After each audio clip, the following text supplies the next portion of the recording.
देखिए प्यारे विद्यार्थियों, आज हम कक्षा 10 की प्रश्नावली 1.1 का प्रश्न पहला हल कर रहे हैं। प्रश्न पहला है, निम्नलिखित संख्याओं को अभाज्य गुणनखंडों के गुणनफल के रूप में व्यक्त कीजिए। प्रश्न नंबर 140 के अभाज्य गुणनखंड करेंगे। अभाज्य गुणनखंड करने के लिए अभाज्य संख्याओं की आवश्यकता पड़ेगी। अभाज्य संख्या है 2, 3, 5, 7, 11, 13, 17, 19, 23, 29 इस प्रकार की संख्याएं हैं। गुणनखंड करने के लिए सबसे पहले हम 2 का भाग देते हैं, 2 का नहीं जाता है 3 का देते हैं, 3 का नहीं जाता है 5 का देते हैं, 5 का नहीं जाएगा 7 का। इस प्रकार भाग देते हैं। भाग देने के कुछ नियम भी है। जिन संख्याओं का इकाई का अंक 0, 2, 4, 6, 8 हो वे संख्याएं 2 से भाज्य होती है। और अगर मान लीजिए संख्या के इकाई अंकों का योगफल एक संख्या के इकाई अंक 0 और 5 हो तो वह 5 से भाज्य होती है। यदि संख्या के अंकों का योगफल 3 से भाज्य हो वह संख्या 3 से भाज्य होती है। और सम अंकों का योगफल माइनस विषम अंकों का योगफल 0 हो जाए तो वह संख्या 11 से भाज्य होती है। इस प्रकार इनका नियमों का पालन करके भी हम अभाज्य गुणनखंडों को कर सकते हैं। आइए करते हैं 140 का अभाज्य गुणनखंड। 140 इसका अभाज्य गुणनखंड करेंगे। 140 में सबसे पहले हम 2 का भाग देंगे। किसका देंगे?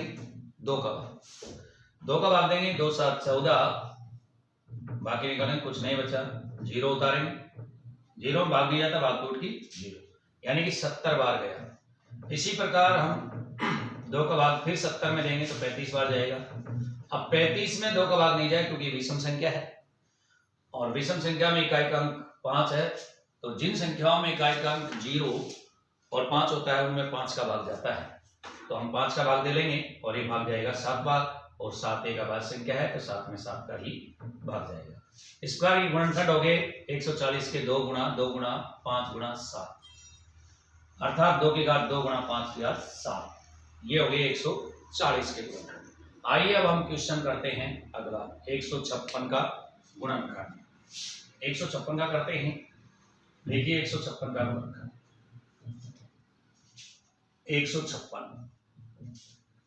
156 में इकाई का अंक दिख रहा होगा आपको 6, जो कि एक सम संख्या है। तो सबसे पहले हम इसमें 2 का भाग देंगे और 2 का भाग देंगे तो कितनी बार जाएगा? 156 में 2 का भाग देंगे तो 2 7 14, 2 8 16, 78 बार गया। और 78 में अब हम 2 का फिर देंगे तो ये जाएगा 2 3 6 और 2 9 18। अब 39 एक विषम संख्या है। अब हम इसमें 3 का भाग देंगे। 3 एकम 3 और 3 3 9, यानी कि 13 बार गया। और 13 एक अभाज्य संख्या है तो 13 में 13 का भाग जाएगा एक बार। ये हो गया 156 का गुणनखंड।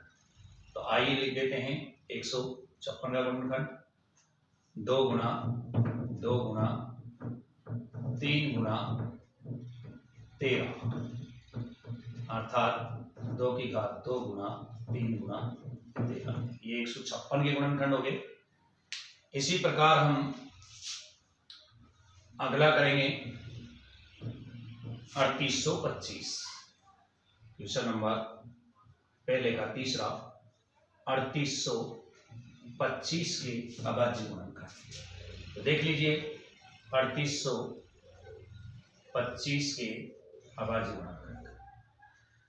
हम इसमें 2 का भाग देंगे लेकिन जाएगा नहीं क्योंकि विषम संख्या है। इकाई अंक आपको 5 दिख रहा है, इसका मतलब 3 का भाग इसमें जाएगा नहीं। आइए हम अंकों को जोड़कर देख लेते हैं। 5 और 2 7, 7 और 8 15 और 3 18। 18 अंक है और 18 3 से भाज्य है, तो इसका मतलब इसमें 3 का भाग जाएगा। तो 3 का भाग दे देंगे हम। ये लीजिए 3825 में 3 का भाग।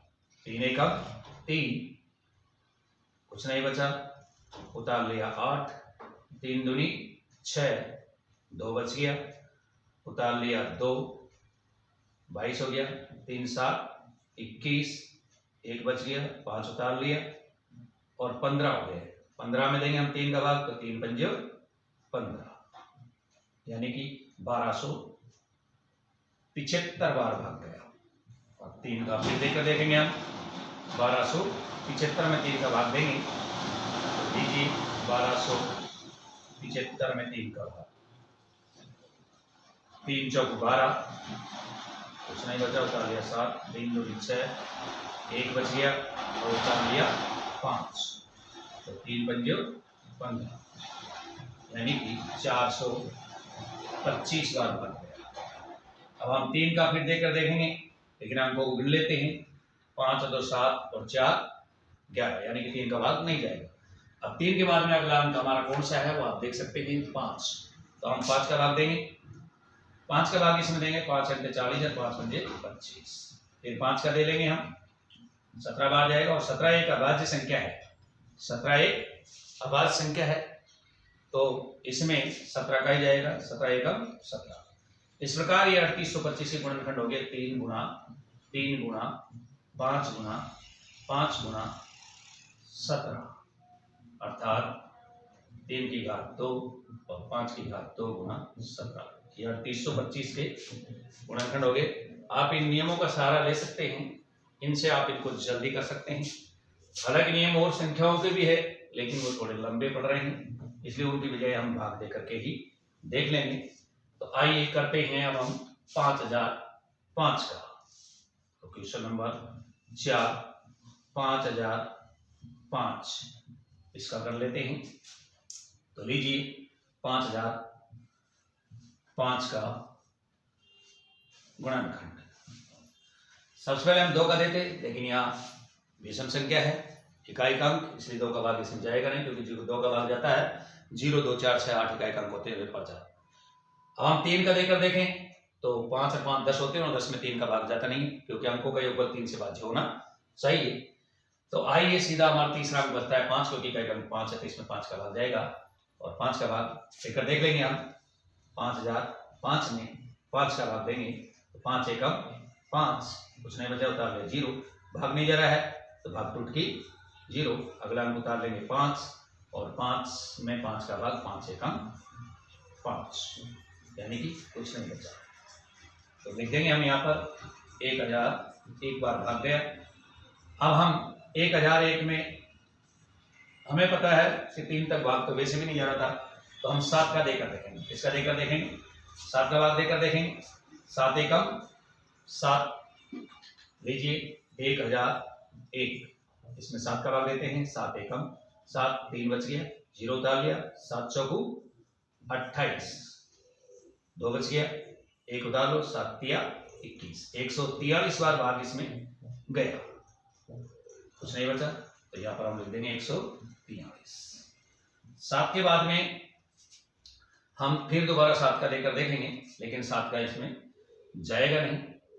11 का देकर देखेंगे, तो 11 का भी इसमें नहीं जाएगा, क्योंकि सम अंक और विषम अंकों का योग अगर हो रहा होगा तो 11 का भाग जाएगा। तो देखिए सम अंक 143 में सम अंक यानी एक अंक छोड़ करके 1, तो अगर हम 3 को और 1 को जोड़ते हैं तो 4, और बीच में 4 आपका है, तो 4 में 4 जाएंगे तो 0, इसका मतलब इसमें 11 का भाग जा रहा है। तो लीजिए 11 का भाग दे देते हैं, 11 एकम 11 और 11 तिया 33, यानी कि 13 बार भाग जा रहा है, और 13 तो अभाज्य संख्या है, तो 13 में 13 का ही जाएगा। इस प्रकार 5005 का गुणनखंड हो गया 5 गुना 7 गुना 11 गुना 13, ये 5005 के अभाज्य गुणनखंड हो गए। अब हमारा अगला सवाल है 7429। तो आइए हम इसको भी कर लेते हैं। 7429 का अभाज्य गुणनखंड यह है 7429। इसमें हम सबसे पहले 2 का भाग देंगे, लेकिन इकाई अंक इसमें 9 है, जो कि विषम है, और विषम संख्या में 2 का भाग नहीं जाता है, तो हम 2 का नहीं देकर के अब 3 का देंगे। तो अंकों को जोड़कर देख लेते हैं, 9 और 2 11, 11 और 4 15, 15 और 7 22 होते हैं, इसका मतलब इसमें 3 का भाग भी नहीं जाएगा। 5 का जाएगा नहीं, क्योंकि इकाई अंक 5 होना चाहिए। तो 7 का देकर देखेंगे, लेकिन 7 का भाग इसमें जा नहीं रहा है। मेरे हिसाब से देकर देख लेते हैं हम। लीजिए, हम 7 का भाग देकर देख लेते हैं। तो 7 का भाग इसमें जा नहीं रहा है, तो अब हम इसमें 17 का भाग देंगे। किसका देंगे? 17 का। तो 7429 में 17 का भाग देते हैं। तो 17 चौकू 68, और अब बचे हमारे पास 6। तो 17 तिया 51, और हमारे पास बच गया 11, और उतार लिया 9।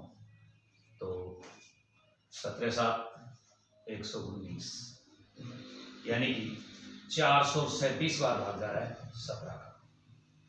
अब हम 437 में 17 का देकर देखेंगे, लेकिन हम पहले दे चुके हैं, तो 17 का भाग इसमें चेक कर चुके हैं, तो नहीं जाएगा। अगला भाग जाएगा इसमें 19 का। तो 19 दूनी 38, 2 बार जा रहा है, और बच गए 5, 2 तिया 57, और 23 आ चुके हैं। और 23 एक अभाज्य संख्या, तो 23 में 23 का जाएगा। इस प्रकार 7429 में अभाज्य गुणनखंडों के 17 गुणा 19 गुणा 23। इस प्रकार हम अभाज्य गुणनखंडों को इन नियमों का सहारा लेकर के आराम से कर सकते हैं। अभाज्य गुणनखंड करने के लिए विद्यार्थी को क्रमवार संख्याओं का भाग देकर के देखना चाहिए। आराम से आप इन संख्याओं का सहारा लेकर के गुणनखंडों कर सकते हैं। कुछ नियम भी है इनमें, तो इन नियमों को भी आप देख सकते हैं। 0 2 4 6 8 जिसका इकाई अंक होता है उसमें 2 का भाग जाता है, तो आप 2 का दे सकते हैं। और जिनका इकाई अंक 0 5 हो उसमें 5 का दे सकते हैं। अगर अंकों का योगफल 3 से भाज्य हो तो वो 3 का भाग आप दे सकते हैं। सम अंकों का योग अगर विषम अंकों के योग का भाग की निकाले और 0 हो जाए तो सोच लीजिए कि वो 11 से भाज्य है। तो इस प्रकार ये हमारा पहला सवाल पूर्ण होता है, और आप इसको देख सकते हैं और लाभ उठा सकते हैं।